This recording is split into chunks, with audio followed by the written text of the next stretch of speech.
వర్తమానం వార్తలకు స్వాగతం. నేను మీ ఉదయ్ కుమార్. ఈరోజు వార్తల్లోని ముఖ్యాంశాలు. మహారాష్ట్రలో ముగిసిన పోలింగ్, జార్ఖండ్లో పూర్తయిన రెండో విడత ఎన్నికలు.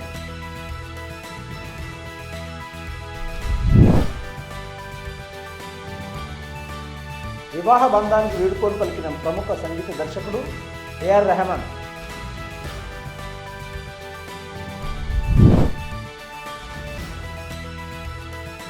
యూపీ సీఎం బటోగేతో హటోగే నినాదానికి బీజేపీ దాని మిత్రపక్షాలు దూరమన్న అఖిలేష్.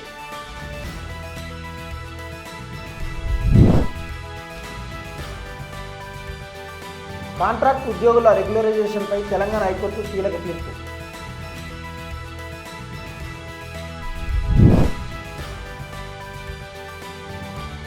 వరంగల్ను హైదరాబాద్లో మారుస్తామన్న సీఎం రేవంత్ రెడ్డి.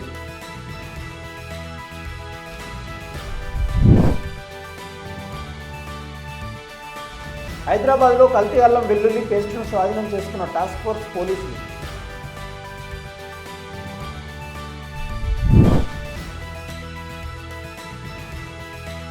వరంగల్ జిల్లా ఎస్బీఐలో భారీ చోరీ, 19 కిలోల బంగారు ఆభరణాల అపహరణ.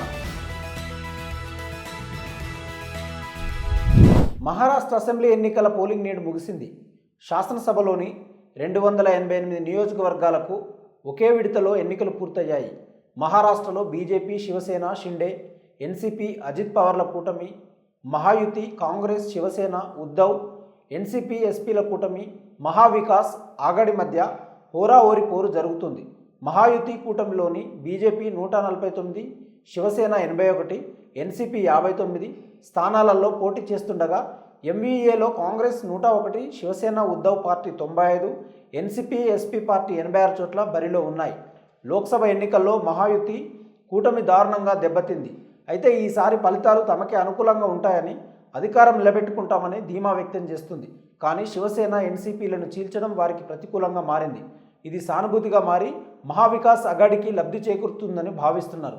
దీంతో మహాయుతి లాడ్లీ బెహన్ వంటి సంక్షేమ పథకాలపై ఆశలు పెట్టుకుంది. మొత్తం 288 స్థానాల్లో 4136 మంది అభ్యర్థులు తమ అదృష్టాన్ని పరిరక్షించుకుంటున్నారు. పోలింగ్ కోసం ఎన్నికల సంఘం భారీ భద్రత కల్పించింది. ఒక్క ముంబై నగరంలోనే 30,000 మందికి పైగా పోలీసులు, భద్రతా సిబ్బందిని మోహరించింది. రాష్ట్ర వ్యాప్తంగా 9,70,25,119 మంది ఓటర్లు తమ ఓటు హక్కును వినియోగించుకోనున్నారు. వీరి కోసం 1,186 పోలింగ్ కేంద్రాలను ఏర్పాటు చేసింది. ఈ పోలింగ్ స్టేషన్లో 388 పింక్ బూతులు ప్రత్యేకంగా మహిళా సిబ్బందితో నిర్వహిస్తున్నారు. మరోవంక జార్ఖండ్లో నేడు రెండో దశ పోలింగ్ పూర్తయింది. 38 నియోజకవర్గాలకు నేడు పోలింగ్ పూర్తయింది.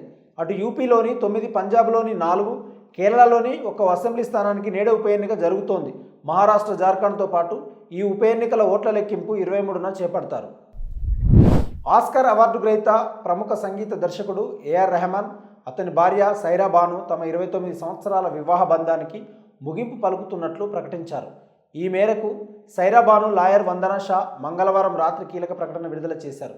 భావోద్వేగపూరితమైన గాయం కారణంగా విడిపోతున్నారని ఆమె ప్రకటించారు. కాగా ఈ జంట 1995లో పెద్దలు కుదిర్చిన వివాహం ద్వారా ఒక్కటయ్యారు. ఒకరిపై ఒకరికి గాఢమైన ప్రేమ ఉన్నప్పటికీ దంపతుల మధ్య తలెత్తిన ఉద్రిక్తపూర్వక ఇబ్బందికర పరిస్థితులు అధిగమించలేని అంతరాన్ని సృష్టించాయని ఇద్దరు గుర్తించారు. ఈ పరిస్థితిలో కలిసి ఉండలేమని ఇరువురు భావించారు. బాధ, ఆవేదనతో సైరాబాను విడాకుల నిర్ణయం తీసుకున్నట్లు ఆమె తరఫు లాయర్ మీడియాకు చెప్పారు. కాగా విడాకులపై ఏఆర్ రెహమాన్ మాట్లాడుతూ, తమ వివాహ బంధం త్వరలోనే 30 సంవత్సరాలు పూర్తి చేసుకుంటుందని భావించామని, కానీ అనూహ్య రీతిలో ముగింపు పలకాల్సి వచ్చిందని అన్నారు.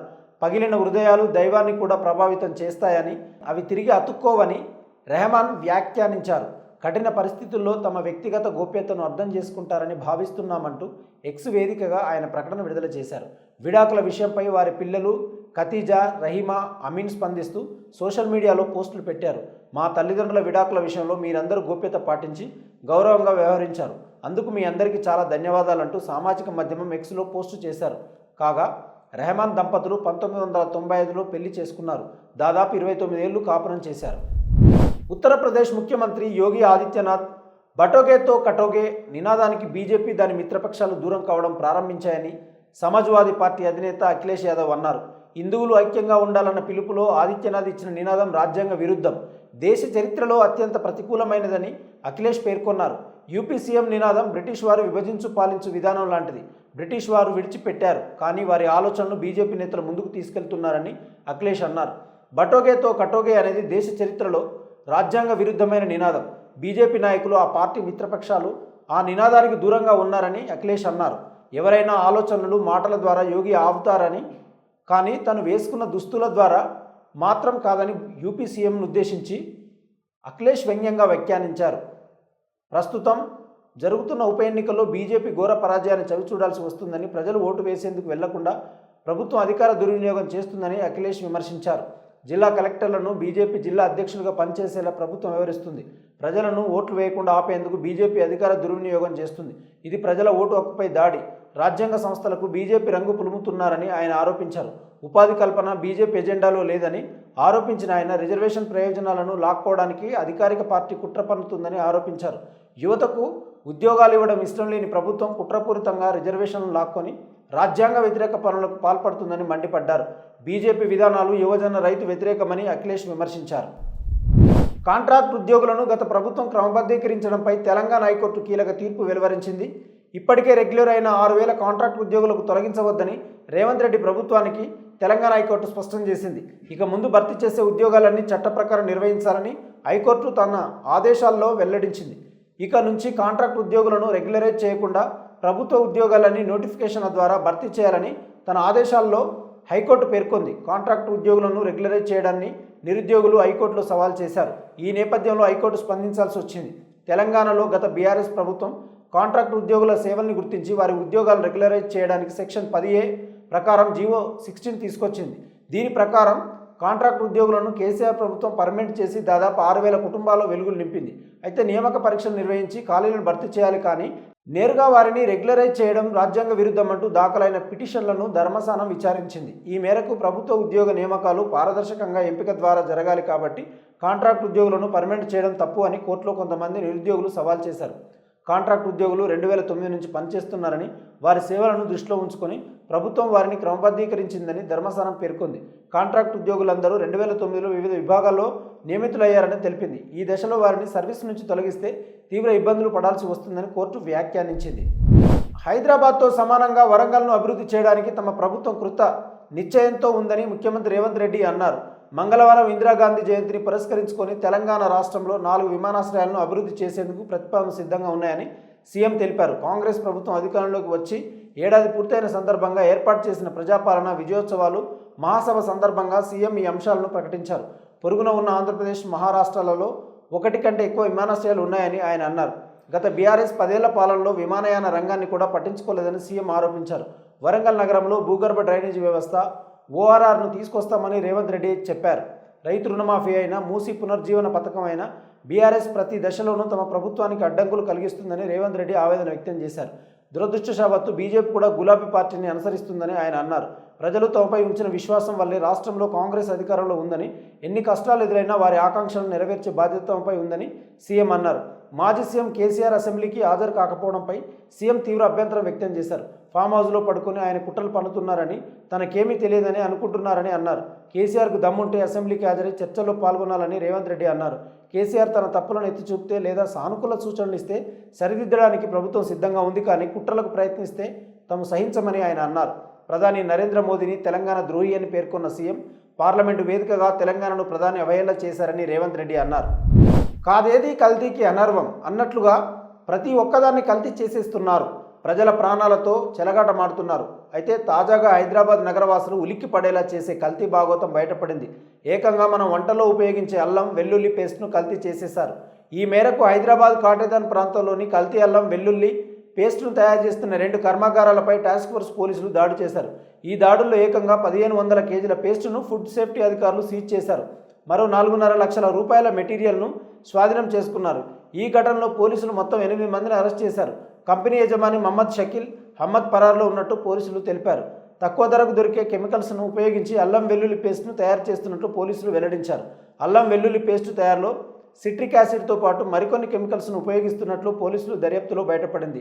ఈ తయారీ కేంద్రం కూడా పూర్తిగా అపరిశుభ్రత వాతావరణంలో ఉందని, ఇక్కడే కల్తీ పేస్టును తయారు చేస్తున్నట్లు గుర్తించారు.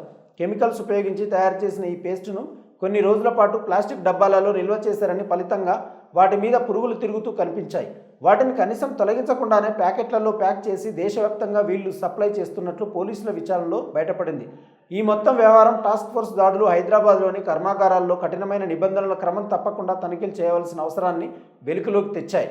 ఫ్యాక్టరీలలో అపరిశుభ్రమైన పరిస్థితులు, ప్రాథమిక భద్రతా ప్రమాణాలకు అనుగుణంగా లేకపోవడం ప్రజా ఆరోగ్యానికి తీవ్రమైన ప్రమాదాన్ని కొనితెచ్చే ప్రమాదం లేకపోలేదు. ఆహార తయారీ యూనిట్లు పరిశుభ్రత ప్రోటోకాల్లకు కట్టుబడి ఉండేలా, ఉత్పత్తులు నాణ్యంగా ఉండేలా అధికారులు కఠినమైన చర్యలు తీసుకోవాలని ప్రజలు డిమాండ్ చేస్తున్నారు. వరంగల్ జిల్లాలోని ప్రభుత్వ రంగ బ్యాంకుల్లో 13.6 కోట్ల విలువైన 19 కిలోల పైగా బంగారు ఆభరణాలు చోరీకి గురైనట్లు పోలీసులు తెలిపారు. రాయవర్తి మండల కేంద్రంలో ఎస్బీఐలో లాకర్లను గ్యాస్ కట్టర్లతో కత్తిరించి ఖాతాదారుల ఆభరణాలను చోరీ చేశారు. ఈ దోపిడీలో 15 కోట్ల విలువైన ఆభరణాలు అపహరణకు గురయ్యాయి. సోమవారం అర్ధరాత్రి దాటిన తర్వాత బ్యాంకులోకి ప్రవేశించిన దుండగులు అలారంలు ఆపేసి లాకర్లను గ్యాస్ కట్టర్లతో కత్తిరించి చోరీకి పాల్పడ్డారు. మంగళవారం జరిగిన దొంగతనాన్ని గమనించిన బ్యాంకు సిబ్బంది పోలీసులకు ఫిర్యాదు చేయగా కేసు నమోదు చేశారు. బ్యాంకు పక్కవైపు కిటికీని తెరిచి దానికున్న ఇనుప గ్రిల్ తొలగించారు. కిటికీ నుంచి లోపలికి వెళ్లి దొంగలు తమను గుర్తించకుండా సీసీ కెమెరాలకు ఉన్న వైర్లను కట్ చేశారు. ఒక లాకర్ను తెరిచి అందులో సుమారు 500 మంది ఖాతాదారులకు సంబంధించిన బంగారు ఆభరణాల సంచులను అపహరించారు. బ్యాంకులో చోరీ జరిగిన సమాచారం తెలుసుకుని ఖాతాదారులు ఆందోళనతో బ్యాంకు వద్దకు చేరుకున్నారు. ఖాతాదారులకు నష్టం జరగకుండా చూస్తామని బ్యాంకు అధికారులు వారికి సర్ది చెప్పి పంపారు. రాయవర్తి బ్యాంకు అధికారుల ఫిర్యాదు మేరకు పోలీసులు కేసు నమోదు చేసి విచారణ చేపట్టారు. అపహరణకు గురైన సొత్తు వివరాలు పూర్తిగా తెలియాల్సి ఉందని వర్ధన్నపేట పోలీసులు చెబుతున్నారు. దోపిడీ జరిగిన రాయవర్తి బ్రాంచిని మంగళవారం రాత్రి వరంగల్ వెస్ట్ జోన్ డీసీపీ రాజా మహేంద్ర నాయక్ పరిశీలించారు. దొంగలను పట్టుకునేందుకు 4 బృందాలను ఏర్పాటు చేశారు. తదుపరి విచారణ కొనసాగుతుంది. సీసీటీవీ కెమెరా పాడైపోయిందని, బ్యాంకులోని డిజిటల్ వీడియో రికార్డర్ను దొంగలు ఎత్తుకెళ్లారని పోలీసులు తెలిపారు. వాస్తవ వార్తలకు టీవీ వర్తమానం. ఈ వార్తలు ఇంతటితో సమాప్తం. మరిన్ని విశేషాలతో మళ్ళీ కలుద్దాం. నమస్కారం. సబ్స్క్రైబ్ చేయండి, షేర్ చేయండి, కామెంట్ చేయండి. వర్తమానాన్ని ప్రజల్లోకి తీసుకెళ్ళండి.